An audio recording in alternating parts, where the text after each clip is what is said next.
Before we dive in, I just want to take a moment to introduce what People's Policy Perspective is all about. This podcast is a space where we explore the policies that shape our everyday lives, but from the ground up. Instead of looking at decisions made in boardrooms or by governments, we'll be focusing on the people living with the outcomes of these decisions and who bring valuable insights from their lived experience or professional work. Whether it's mental health, education, inequality, or climate change, People's Policy Perspective aims to bridge the gap between policy and people.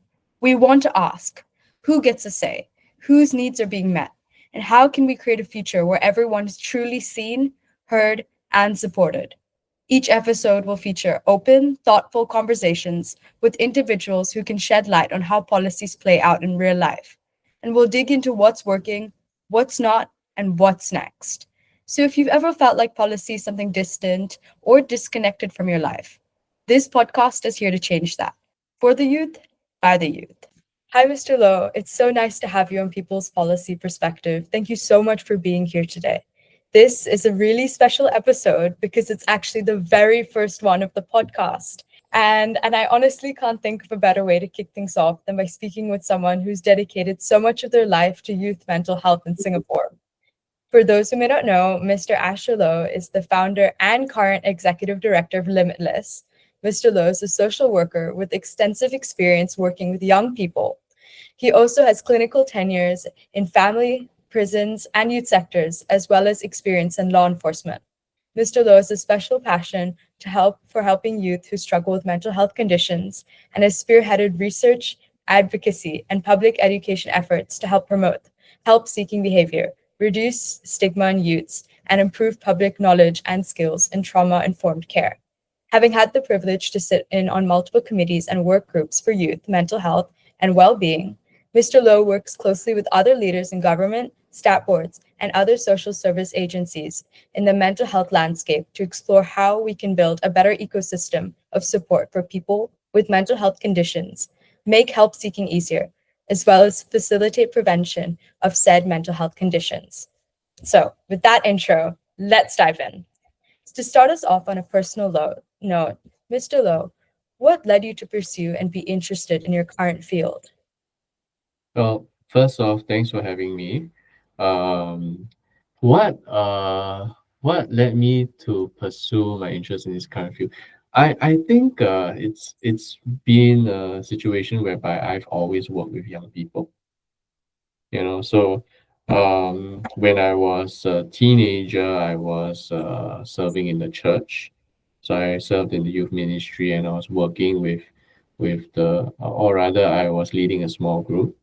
I really enjoyed the connection with the younger teens, as I got older. And when I ended my secondary school, I worked as a camp instructor. So Really? yeah, so camp facilitator, right, or camp instructor. So I did that for a couple of years, and that paid the bills while I was doing my poly, right? And and I really did enjoy the kind of work that we did there. And so I moved from that into doing group work for at-risk youth in schools. Mhm. And back then also there wasn't a lot of jurisdiction or a lot of you know a lot of coverage, and you didn't have to have like specific degree and all that. Now you do. Um, so I did enjoy doing those programs because they were long programs, and I'll meet those youths like every week for a couple of weeks, um, and I could see that there was genuine change that was happening in their lives. So I went on to study social work, and I think the rest is history. Because after that, I ended up going into family work and then youth work and follow on from there. So Yeah. then how was Limitless born as a whole? Because you've done all of this work and you've like collaborated with so many youths.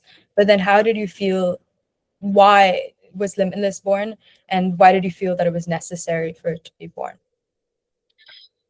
So when I was working in the family service center, um, I started a youth team together with a couple of other social workers, and we had lots of families, like a lot of families, right, in our register, and we had close to 600 to 800 youths. That's a lot of youths. Yeah. There's a lot of youths.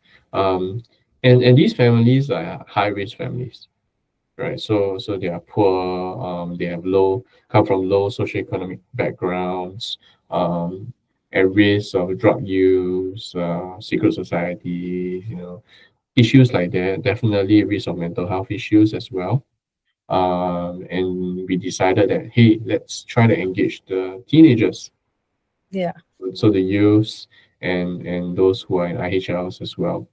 So we did that, and nobody came.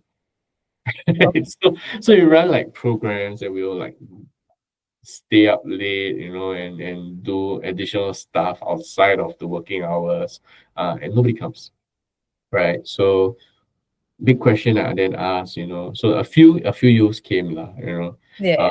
the largest number was in his 30 or 40s. Okay. Yeah. 800 is a lot. It's not a lot lah, right? And that was when we did a barbecue, and we did like cycling. And I asked one of the youths, like, how come you don't come for our sessions? Is it we're not fun? Then they're like, no, not really, because we don't really have a connection with you. Yeah, of Oh, course, they didn't exactly say that, right? I yeah. realized that I'm not their social worker. I'm their father's social worker, right? Okay. So I realized that there is a need for young people to have someone to advocate for them, someone who they trust, someone who they can feel safe with. And that's when I started Limitless. And it, just so happened that the people that started reaching out to us all had mental health issues. Oh, Therefore, when that happened, we realized that we needed to pivot into mental health. Because at that point in time, there weren't enough organizations doing mental health work. 2017, 2018, right? So the rest then is history. yeah. Yeah. Well, that's really cool that you came from like your starting point where you were just doing all these activities and then you realized that there was a problem and then you Mm. fixed it. Okay. So zooming out a bit from your personal journey, how would you describe the current state of mental health policies in Singapore? Are there specific policies or initiatives that you feel have really made an impact on the people as a whole? I think the policies have been moving, right? The development of the mental health office, with the interagency task force a couple of years ago, has been quite instrumental in moving the state of mental health forward in the country. I think we're in a good place compared to about 7 8 years ago. Of course, there's a lot more to grow in. I think policies can change, can grow. Um, yeah, the most recent mental health related policy that was released is one by MOM. It's an Anti-Discrimination Act. Oh, okay. Yeah, and that will include mental health as one of the areas for discrimination. So we want to kind of prevent that as well. Yeah, so happy to see that happening. I was very lucky to be involved in the conversation about it. Um, Before it was being discussed in Parliament. Um, I would say, the development of the tiered care model with the National Mental Health Strategy has been the most instrumental over the past years. It essentially was a formulation of or combination, right, of many people's work, right? Many organizations, many agencies, many government bodies, many people, to finally come up with something, a shared language, that all the different agencies and hospitals in Singapore can speak. Right. Oh, So I think that's good. And what we also plan to do from there is that we aim to have multiple first touch points, mhm. right, with a no wrong door policy. And what I mean by no wrong door policy means this, that you can go to, if you are 12 years old, you can go to an adult CREST team and say, I need help. And they'll refer you to a youth CREST team like ours. If you are, 48 years old, you can come over to us and we'll refer you to the adult one, or we refer you to the help that you need.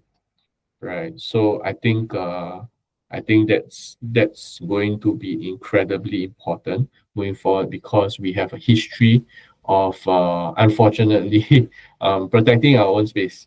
Right. So if you're 25 or sorry 26 and you come into us, sorry because we don't get funded we deal with people up to 25, right? We have to send you away. But now, yes, it's true, we can't provide you the specialized help that you need, but we know who to send you to, right? And we make that link easy and light, right? Yeah. Wow, I can't believe you were involved in all of these talks. And the no wrong door policy sounds like it's going to make some really big change. That's nice. So no one ever gets turned away now. That's That's good. the hope. Of course, in practice, I'm pretty sure people do get turned away, right? But the hope is this that if you go to a polyclinic, you go to a mental health agency, you go to a hospital, you will find some help wherever you go. Yeah, that's amazing to hear that all of these different changes are happening. So because you've worked so much with youth, specifically for youth, what unique challenges do you think young people here face when it comes to mental health? And how can Singapore's policies be changed and tailored towards them, or have they already been changed to accommodate for them? I think youth issues are not unique, right? The same anxiety that a youth here feels will be the same anxiety or similar anxiety that youth in Japan feels, Yeah. right? A similar anxiety that a youth here feels will be the similar anxiety to any other youth in the first world country, right? Worries about economy, being overwhelmed by social media, being overwhelmed by influx of information that they are not mature enough to handle, right? Struggling with developmental issues, the narrowing of the nuclear family, not having as much family support. That's not unique to Singapore alone, right? And we see across the whole world essentially that mental health issues are on the rise in every single country amongst youth, right? Common denominator, of course, is the hyperconnectiveness of society now compared to when, for example, I was a youth.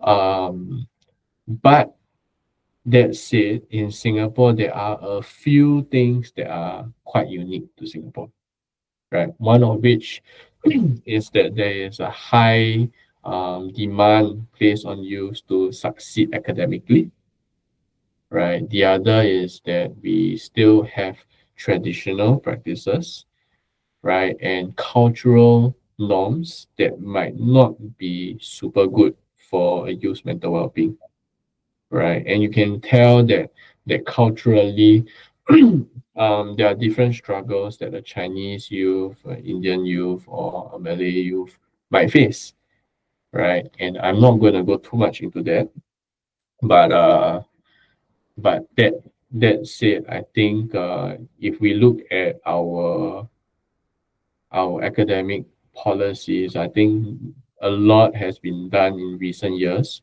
to reduce the stress level on young people.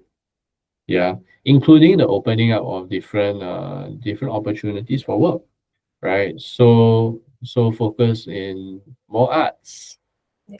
right? More on the arts. In fact, some of the upcoming election manifestos already include that as one of the part of the part of the manifesto, right? A larger focus on arts. That's A movement with regards to secondary schools, right? To be able to attend classes at their skill level or their competency level, Mhm. right? A reduction in number of examinations and tests across primary schools and secondary schools, right? So there's quite a few things that have been done at that level. I think more can be done. Um, with regards to the control of social media, with the regards to um,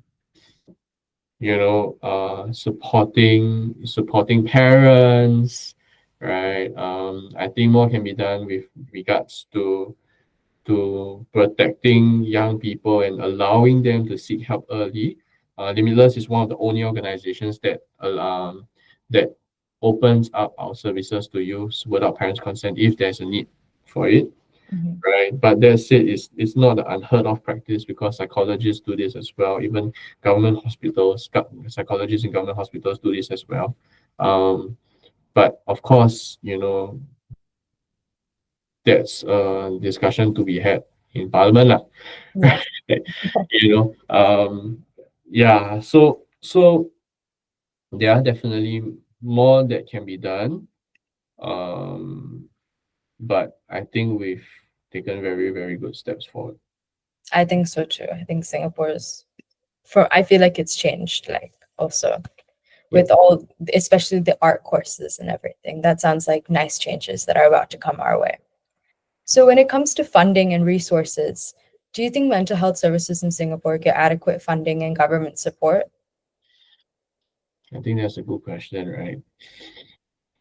Um, I don't think the funding is fully adequate at this point in time, but there has definitely been more funding in the Okay. past 5 years compared to the compared to like let's say when we just started 8 years ago. Right, the funding is significantly more for use. There could be more, and I believe there should be more, but I think that's a discussion for time to come. That said, right now in this juncture, most mental health agencies still do also rely heavily on public funding. I mean, by public funding, I mean like donations, Okay. Yeah. right? Grants by corporates, right? These are all what we mean by public funding. Okay. So looking beyond Singapore, are there any other countries that you think have like strong mental health policies that Singapore can learn from? I think definitely. Australia is one of them. In fact, we are often taking uh yeah, examples from Australia. Headspace is a great organization in Australia. It grew from nothing to having like tons of agencies and tons of offices throughout the entirety of the country because of good government support and funding, and they had a system that worked.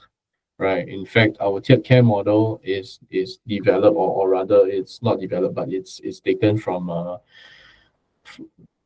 I guess not taken, but inspired by by some stuff that has been done in Australia as well. Um, and the tools that we use often put into practice because it's already been practiced over there. So Australia is a good place. I'm looking at Taiwan as well. I think there have been quite a number of new new initiatives that have come in Taiwan. Not sure too much about Korea. Taiwan and Hong Kong, yes. Um, yeah, these are two really, really interesting places. In the US, there are quite interesting policies, but policies are made on a state level. It's not Okay. federal level. So it's interesting to see what some states do, how some states have things like emergency crisis teams and all that.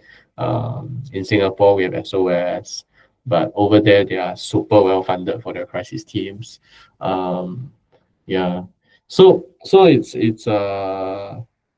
it's good to see what other countries are doing and trying to take the best from them. Yeah, but I think Singapore's done pretty well on our end. The earlier on, the one that I mentioned, the anti-discriminatory law, Yeah. right? We are the first in the world. Oh, okay, that's amazing. Singapore's already taking steps to getting ahead of the rest of the world. Yes. Are there any specific initiatives that you feel like Singapore needs to bring from like another from like other parts of the world? I'll say yes and no. I think if there's something that I would like to increase and improve in Singapore, it would be the registration and the supervision of mental health practitioners. So right now in Singapore, we are moving towards ensuring that all psychologists are registered with an association, right? The Singapore Psychological SPS lah. Yeah. Okay. Um, but I think we should also do the same for counselors. Okay. Anybody practicing in any form, as a professional, even if you are just listening and talking to someone, right, and you're getting paid for that, you should be licensed. That's what I believe. Are they not right now? Are they No. not? No. Okay. Anyone can go out with a bachelor's in counseling, and that's not enough, by the way, right? So if anyone's listening in, you want to become a counselor, you need a master's, and that's your starting point. After that, you still need further training, Okay. right? So someone can go out with a bachelor's in counseling and say I'm a fully qualified counselor. Some people can go out with nothing, right? They attended a course, a 2-week course in CBT, and say that I'm a qualified therapist, right? Which doesn't seem right to me. Yeah. Yeah. No. Yeah, that makes sense. It would be amazing to implement. Yeah. So, if you could propose one key policy change to improve mental health support in Singapore, what would it be? So I come from youth side, right? I mean my background is in youth. The key policy change that I will propose is this to make uh it clear that youths between the age of 14 to 21 can get mental health support without parents' consent if there is good reason for it. So the policy should include the caveats. When should they not be able to get mental health treatment without parents' consent? For example, if they are not of the intellectual capability to do so, for example, right? Or if like they are at very, very high risk for suicide, for example, right? So I do believe that that would be something that I would push for. Okay. Mm. And what role do you think young people, like the ones in our school and the ones in Youth Policy Forum, can play in shaping better mental health policies? I think it starts with conversation. It starts with the conversation around what we think is important. But I guess it starts from shaping school policy, for example, Okay. right? If we can shape school policy around peer support, if we can shape school policy around who gets to see the school counselor, right? If we can shape school policy around mental health support within the school itself, I think that's a good start. Um, Rallying around policy changes um, that are being proposed in Parliament would be good as well. The third thing that I would say would be helpful is to be a part of research that then informs policy. Good policy is always informed by research, right?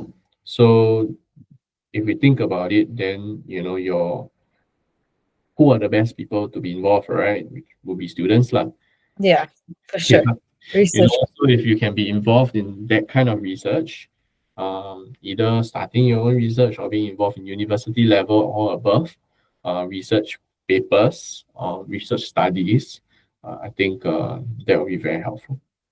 Okay. Yeah. And before we wrap up, I'd love to get your thoughts on a few quick questions that I think will really resonate with our audience. What advice would you give to young people who may be struggling but are hesitant to seek help? I will encourage them to seek help, but seek help with a place that they feel safe with. Yeah. Right? Limitless is a good place, but we're not the only place. Right? There are many other organizations out there that have developed and designed really good internal policies around supporting youth. Some good examples would be Shine and Care Corner. Right. So I can safely say that you come to the three of us, right? The three agencies that I mentioned, someone will be there to support you without, you having to fear anything. Okay. Yeah. So do your research, do reach out, and actually sometimes you don't have to reach out to an organization. You can reach out to a person. So if you'd like to, you can start the conversation. If you feel like you're not prepared to, start the conversation with somebody, who you trust, right? A next step would maybe to look at anonymous spaces to learn more about mental health or get help. Limitless has Safe House. MOHG has Mindline, right? Let's Talk. That's another one. Um, and after you feel a little bit more ready to then get help with a professional, then you can reach out to us or your school counselors. Okay. And finally, what message would you want to share with students, parents, and policymakers about the importance of prioritizing mental health? I think it's been said a million times, but there's no health without mental health, right? Right. So we're talking about, so to students, right?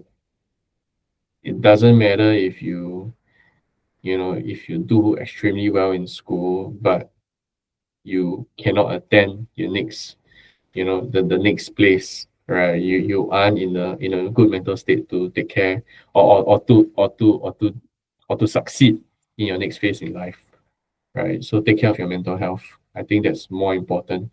Um, and sometimes we fight the rat race, right? And we run the rat race, but you don't have to.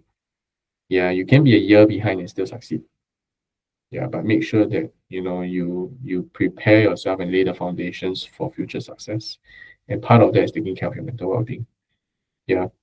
So get help early if you need to take a break, talk to your school about it. Talk to professionals who know what they're talking about, and have a chat with your parents. I think that's important.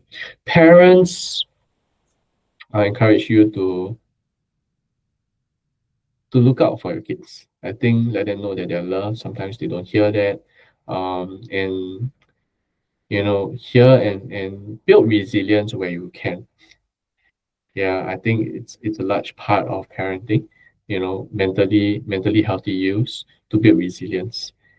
And there are many ways to do that, and a lot of it is to make sure that by the time they are ready to be independent, they will have faced all kinds of struggles and challenges and succeeded in handling those. The third one is the policymakers, right? Yes, it Yeah, is. I think the last one, policymakers, would be to listen to the ground, right? Listen to the ground, engage with people on the ground. Um, and I think engaging with patients, clients, youths themselves, working with the workers on the ground, to hear what the challenges are, I think that would be so important.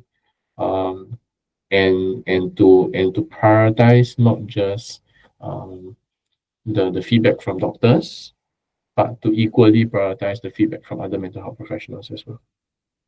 Yeah. That's amazing. I'm sure that was important for everyone to hear, and I hope that that message goes around because I think it is very important. So, Mr. Low, thank you so much for your time, your honesty, and everything you're doing to make Singapore a more compassionate and supportive place for young people. To our listeners, thank you so much for hearing the very first episode of People's Policy Perspective. And I hope this conversation leaves you inspired to think more deeply about how we shape policy and how policy shapes us. Don't forget to follow us and stay tuned for more thought provoking conversations. Until next time, thank you for listening.